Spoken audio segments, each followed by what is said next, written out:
warahmatullahi wabarakatuh. Perkenalkan, nama saya Sina Nursolihah dari kelas 11 TKJ 1. Di sini saya akan membahas tentang virtual machine with VirtualBox, eksplorasi teknologi virtualisasi mesin, manajemen snapshot, hingga konfigurasi adapter jaringan secara santai dan efektif. Berikut daftar materi pembelajaran. Yang pertama, pengenalan dan manfaat virtual machine. Yang kedua, arsitektur mesin virtual. Yang ketiga, alat dasar untuk VirtualBox. Yang keempat, clone dan snapshot VM pada VirtualBox. Yang kelima, ekspor dan impor VM pada VirtualBox. Yang keenam, jenis adapter jaringan di VirtualBox. Yang ketujuh, konfigurasi mode NAT, internal, bridge, dan host only. Yang kedelapan, kesimpulan dan ringkasan. Selanjutnya, pengenalan dan manfaat virtual machine. Apa itu virtual machine? Virtual machine adalah emulasi perangkat lunak dari sistem komputer fisik. VM berjalan di atas sistem operasi host, namun bertindak layaknya komputer mandiri. Manfaatnya yaitu eksperimen yang aman, yaitu uji coba OS atau program tanpa merusak komputer utama. Yang kedua, efisiensi biaya. Jalankan banyak OS seperti Linux, Windows, dan server dalam satu PC. Yang ketiga, isolasi sistem, yaitu mencegah malware atau crash berdampak ke sistem host. Selanjutnya, arsitektur mesin virtual. Yang pertama, hardware atau host. Perangkat keras fisik komputer seperti CPU, RAM, disk, dan adapter jaringan yang menyediakan daya komputasi dasar.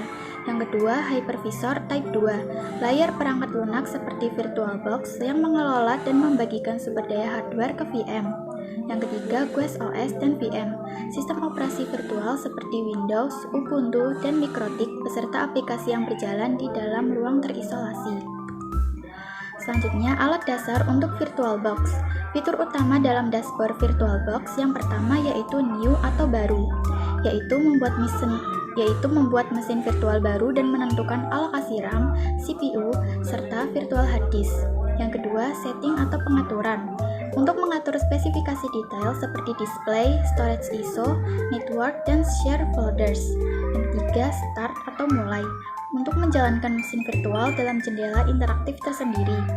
Yang keempat, extension pack, untuk menambahkan dukungan USB 2.0 atau 3.0 RDP dan enkripsi disk. Selanjutnya, clone and snapshot pada VirtualBox. Clone VM untuk membuat duplikat identik dari seluruh mesin virtual, yaitu full clone untuk kopi penuh berdiri sendiri secara independen. Yang kedua, linked clone menghemat disk bergantung pada VM induk. Selanjutnya, snapshot VM untuk menyimpan status VM pada momen tertentu layaknya restore point. Sangat berguna sebelum menguji konfigurasi atau install software. Bisa kembalikan kondisi VM jika terjadi error hanya dalam hitungan detik.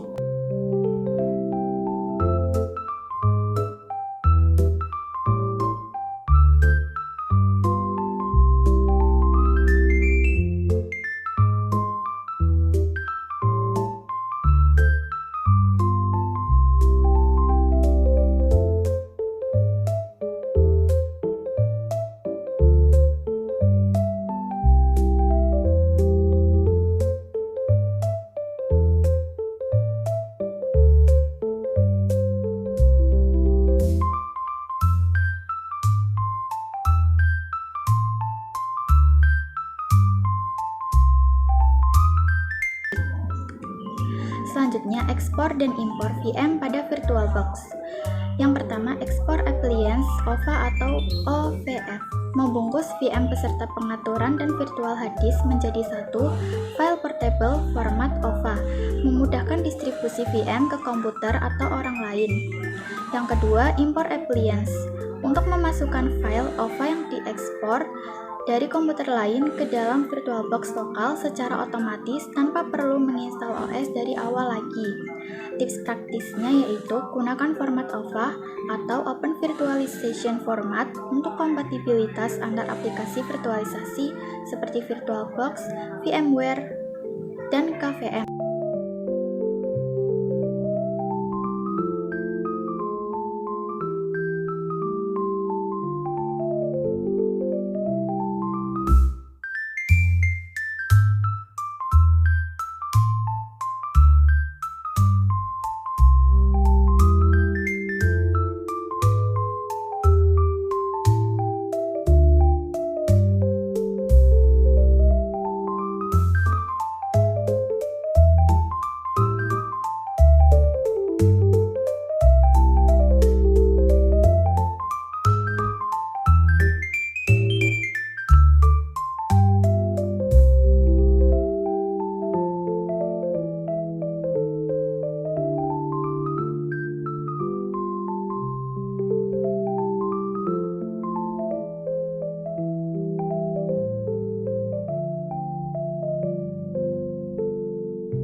jenis adaptor jaringan di VirtualBox.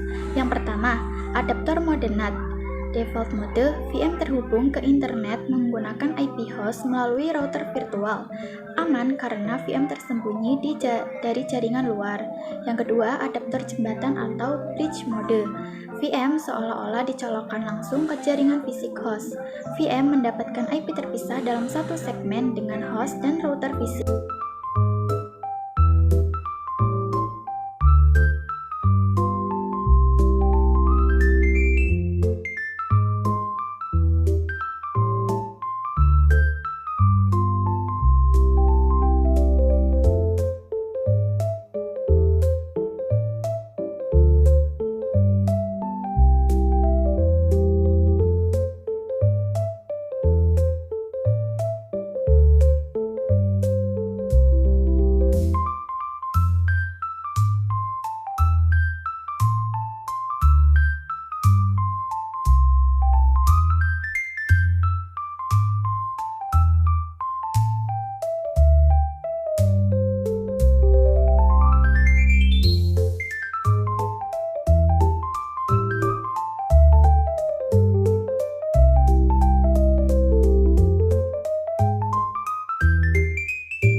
Selanjutnya yang ketiga, jaringan internal atau internal network untuk menghubungkan antar VM dalam satu server VirtualBox saja secara private.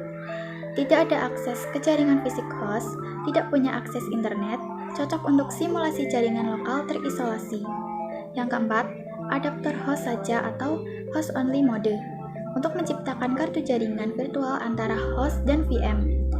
Host dan VM bisa saling berkomunikasi, VM tidak terhubung langsung ke internet, dan sangat berguna untuk lab pengembangan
perbandingan mode adaptor dan jaringan.